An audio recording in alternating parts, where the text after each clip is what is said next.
Ngayong araw, dadalhin namin kayo sa isang nakakakabang kwento ng thriller suspense na tiyak ng pagpatayo ng balahibo, ang Strangers. Isang pelikulang puno ng misteryo at di inaasahang pangyayari na mag-iiwan ng maraming tanong sa isip ng mga manood. Sa Strangers, masusubok ang tapang ng mga karakter habang nahaharap sila sa mga hindi kilalang banta na magpapakaba sa bawat eksena. Kung bago ka pa sa channel na ito, huwag kalimutang mag-like at mag-subscribe para lalo akong ma-inspire gumawa ng mas magagandang Tagalog movie recaps. Ang inyong suporta ay malaking tulong upang makapaghatid ako ng mas kapanapanabik na kwento at analysis ng mga paborito nating pelikula. Maraming salamat po. Ng dalawa nang walang insidente. Ngunit nang sila ay aalis na, nalaman nilang hindi umaandar ang sasakyan.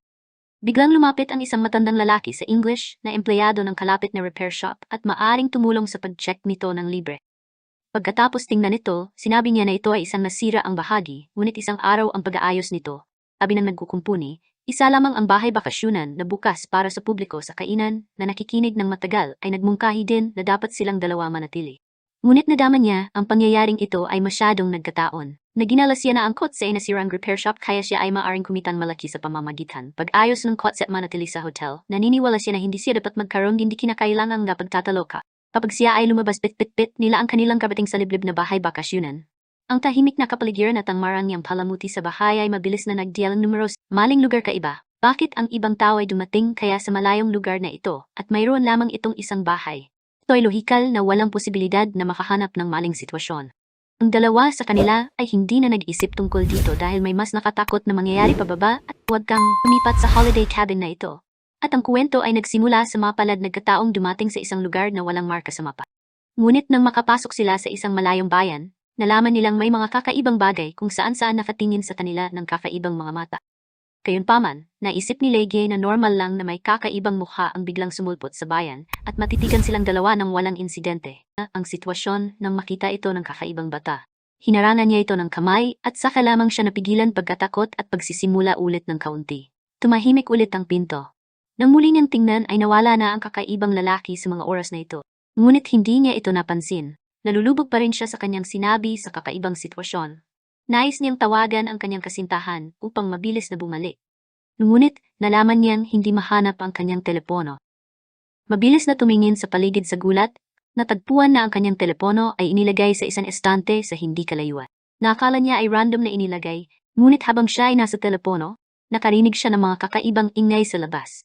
Lapit na lang niyang hilingin kay Leiji, maingat na binuksan ang bintana para tingnan at nakitang walang tao. Sa parehong oras, Leiji ay nagmamadaling bumalik sa repair shop. Napalingon siya. Nakita niya ang nagkukumpuni na mabangis na nakatayo sa likuran niya para kunin ang isang bagay. Kumilos naman si Ana na tumugtog piano para may ng sakit na nararamdaman niya pero para may gamatan na nakatingin sa kanya mula sa likuran niyang discomfort at patuloy na nag-concentrate sa pagtugtog piano. Pero ang hindi alam ni Ana ay hindi malayang nararamdaman niya sa mga oras na ito niya katitig sa kanya habang naligo at hindi nagtagal ay biglang nawalang kuryente si Ana habang may hawak na flashlight at naghahanap ang pinagmumulang kuryente sa likod niya. Nagpanic na siya, maingat siyang humakbang para tingnan at nakita niyang may mga simpleng relics sa cabinet. Nahanap niya rin ang power supply para sa cliff jumping muli. Nakita ni Ana ang isang nakamaskara na nakatayo sa likuran niya, kaya napatakbo siya sa isang side room at nagtago sa labas ng pinto. Mabilis na nagmamadali.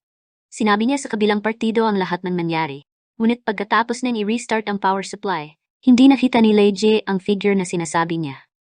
Pagkatapos tumingin doon, naramdaman niya, ngunit sa sumunod na segundo ay nalaman niyang mali ang kulay ng ilang patak ng sangkap at mali ang anggulo ng patak, at hindi nagtagal ay natuklasan nilang dalawa ang kakaibang ito. Tumingin sila sa direksyon ng pagkahulog at nalaman na may tahimik na pag-atake sa ibabaw nila. Noon lamang napagtanto ni Brother Lay na may nakapasok talaga sa bahay noon. Nakalock ang mga pinto at pintana, ngunit nang isara niya ang pinto, tumagos ang isang matulis na palakol sa tabla, at napadpad sa pagkakataong ito sa wakas, ay nakita niya ang halimaw na nakasuot ng guwantes na abaka pamumuna ng ibang partido. Tumakbo ang dalawang alyansa.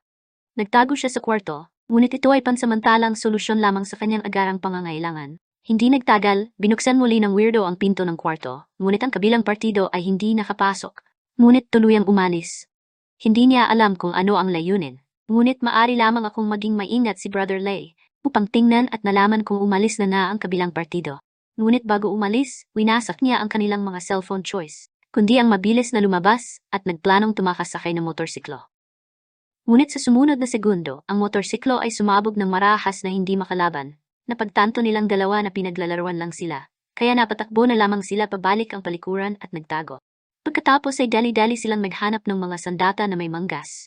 Ngunit pagkatapos ng mahabang panahon ay nakahanap na lamang sila ng maikling gunting. Kaya dapat may storage room sa ilalim ng sahig. Pagkatapos buksan ang ventilation duct. Mabilis na umakyat ang dalawa at muling tinakpan ang vent. Pagkatapos ay maingat na gumapang sa ilalim upang magpatuloy. Idiniin ng palad ang nakataas na pako. Bagamat nilunok niya pabalik ang sigaw na ginawa niya, naakit pa rin sa kilusan ang isa sa mga weirdo sa itaas at hindi naglakas loob na gumawa ng kahit anong tunog, tumalikod at umalis. Ngunit sa pagkakataong ito, pagkatapos na may handa, tawakas ay hinugot nila ang pako mula sa kanilang mga kamay nang hindi gumagawa ng tunog. Walang pako ang dalawa sa labasan at saka mabilis na tumakas papunta sa utility room para makapagtago. Ang dalawang tao sa wakas ay nakahanap ng asarol para sa pagtatanggol sa sarili. Sa oras na ito, nakita ni Brother Lay na mayroong isang atik dito. Nagpasya siyang hayaang tumayo si Ana at umakyat upang maghanap. Isang weirdo. Lumitaw sa harap ni Ana ang isa pang weirdo at sinakal siya mula sa likuran.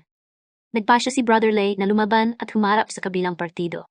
Hindi nagtagal ay nakarinig siya ng ingay na nagmumula sa pinto. Hindi nakasuot ng maskara. Pagkatapos ay nakita niya ang toolbox sa lupa. Na maaring siya ay si Brother Lay, ang manggagawa na dumating upang ayusin ang refrigerator. Bigla niyang nakita ang susi ng sasakyan sa lupa. At dali-daling kinuha ng dalawa ang susi at naghanda na para itaboy ang sasakyan. Ang susunod na segundo, ang isang pickup truck ay dumating mula sa gilid at ang mga pintuan ng kotse sa magkabilang gilid ay mabilis na nakalabas mula sa isang kakaibang si Ana bintana. Ngunit ang mga paa ni Brother Lay ay naipit at hindi makagalaw. Mabilis niyang hiniling si Ana na tumakas at ginamit ang telepono para tumawag sa pulis habang siya ay nananatili sa aking kasintahan. Ngunit napag-alaman na nawala ang figura sa sasakyan at hinabol si Ana nang makita ito. Mabilis na binuksan ni Rego ang pinto ng kanyang baril at sinubukang iangat ang kanyang paa, lumabas ito. At saka pasuray-suray patungo sa kailaliman ng kagubatan na nakataas ang baril ni Ana na tumatakbo sa kabilang banda, ay hindi alam na sinundan na pala siya ng pangatlong weirdo. Malapit na lang siya sa paligid ilang sandali at pagkatapos ay tumalikod at umalis. Pagkatapos ng ilang sandali, sinigurado niyang wala na ang weirdo sa wakas ang puno. Ngunit sa kabilang banda, Lady, na natatakot at nag-aalala sa kanyang kasintahan, ay sumigaw ng malakas upang hanapin si Ana. Kahit anong panganib ay narinig din ng weirdo, ngunit sa halip na tumakas ay kusa itong huminto sa harapan at naghintay.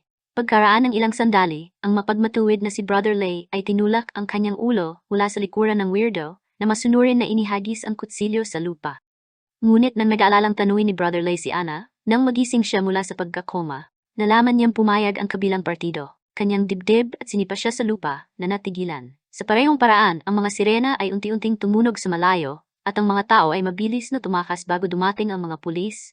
Kung ano ang inilibing sa bayan, hintayin na lamang natin na malaman na nabubuhay na si Ana ang mga sagot sa mga tanong na ito sa ikalawang bahagi.